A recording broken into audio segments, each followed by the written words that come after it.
नाही हा? एक पैसे घेत नाही, काही नाही. हा मला तुमच्या हिशोबाने काय द्यायचे ते द्या. बाबा तुमच्या एवढा पोरगा वारला द्या. आपला आशीर्वाद लय लागेल तुम्हाला चांगला. हा, चांगला. काय झालं होतं की आमचं जे फर्स्ट नंबरचं शॉप आहे ना तिथे ते आले होते अगोदर. तर आजोबांची इच्छा होती की आजींनी काहीतरी घ्यावं आणि ते पोत वगैरे पाहत होते. माझी तिथे चर्चा झाली त्यांच्याशी, पण मी काही कामानिमित्त मॅझेनाईन फ्लोअरला गेलो तोपर्यंत ती शॉप बाहेर गेली होती. त्यावेळेस मला मुलगा आला, म्हणे ते आजी आजोबा पुन्हा या शॉपमध्ये आले.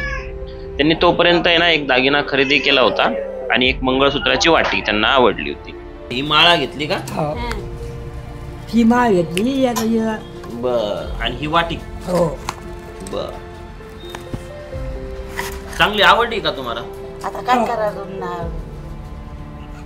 हा? आमच्या ते काय पद्धत नाही. नाही आता पण कसं आहे की- आता याचे पैसे किती होते बघ पैसे का? हा? तुम्ही किती काढले? इतकेच आणलेत आता काय करू अरे बाप, भरपूर आणले हो. 1120 रुपये. हं. बर. त्यात पुन्हा आहेत ना दिनं मग तेच बरं. पुन्हा आहेत ना. आणले पैसे? म्हटलं अरे बापरे एवढी सारी पैसे आणली. ते म्हणे हो. म्हटलं ते म्हणे कमी पडले का? मग त्यांनी ना खालून 2 पोटली काढली आणि त्यामध्ये ना चिल्लर होती बांधलेली. म्हटलं हे ठेवून द्या, हे नको. ते म्हणे मग नोटा तुझ्याकडं पैसे आहे ना ते दे. आजी म्हटले हाय किंवा. आणि ते त्यांनी पोटली काढली आणि ते पैसे माझ्या हातामध्ये पुन्हा दिले. मग मी म्हटलं नाही मला नको पैसे. मग त्यांचे 10-10, 20-20च्या ज्या नोटा होत्या त्या परत दिल्या.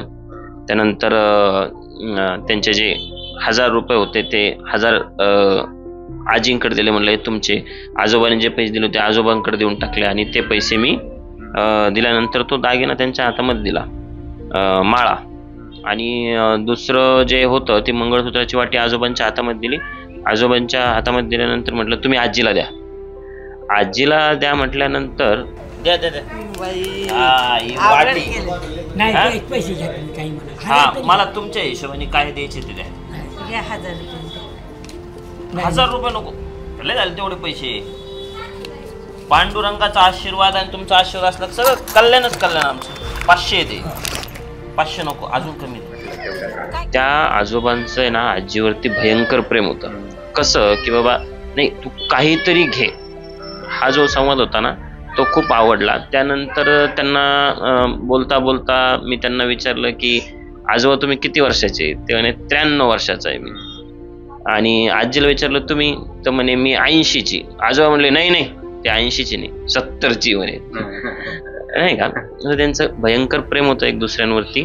त्यांचा मुलगा वारलेला आहे एक.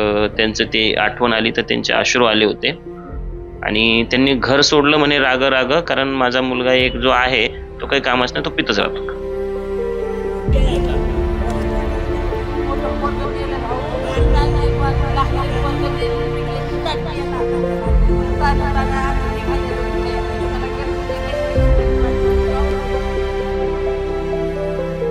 दुसरं असं की तुमचा जो व्यवसाय आहे तो ग्रामवर चालतो आणि साहजिकपणे तो अत्यंत मायक्रो व्यवसाय आहे आणि त्यातनं पैसा पण खूप लागतो.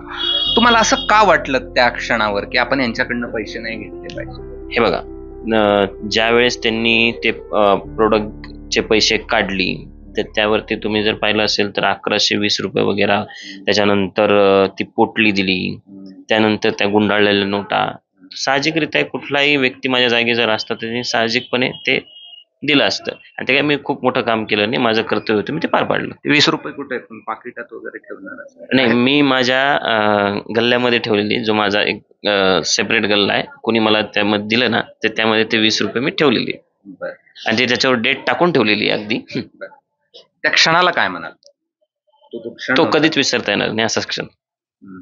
खूप छान वाला क्षण. आणि त्यामध्ये प्रेम काय असतं ते दाखवून दिलं त्या आजोबांनी, शिकवून गेले म्हटलं येईल. दुसरं आजी आजोबाच्या चेहऱ्यावर आनंदाविषयी काय सांगाल? चेहऱ्यावरचा आनंद. त्यांचा आनंद म्हणजे खूप वेगळाच होता, त्याला शब्द नाही देता येणार. कारण ते तुम्ही पाहिलं असेल व्हिडिओमध्ये माझ्या पाठीवरती मी त्यांना एक प्रश्न केला. म्हटलं आजी आजोबा तुम्हाला जीव लावता का?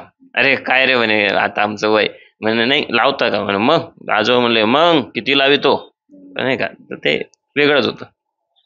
सलाम तुमच्या त्या कृतीला, कारण की तुम्ही खूप चांगलं एक आदर्श घालून दिलेला आहे आणि तुम्हाला खूप खूप शुभेच्छा. एक कविता आठवते माझ्या मित्राची, तो असं म्हणतो की माझी आजी आणि आजोबा त्यांची ही तर प्रेम कहाणी, वय साठीचे गेले उलटून तरीही गंधीत अत्तरदानी. आणि हा सगळा जर आपण हा इथला जर क्षण अनुभवला तर त्यातले एक शब्द असे आहेत की सुरकुतलेल्या गालावरती आजही पडते गोड खळी. आणि तीच गोड खळी इथेच अनुभवायला मिळाली आणि या सुवर्णकाराने एक नवा आदर्श देखील घालून दिला. कॅमेरामन धनंजय दारुंटेसह मी कृष्णा केंडे, एबीपी माझा, छत्रपती संभाजीनगर. नाही पैसे घेत नाही, काही नाही. हा मला तुमच्या हिशोबाने काय द्यायचं ते द्या. बाबा तुमच्या एवढा पोरगा वारला आपला आशीर्वाद लय लागेल तुम्हाला चांगला. पाहतो मी काय म्हणतो.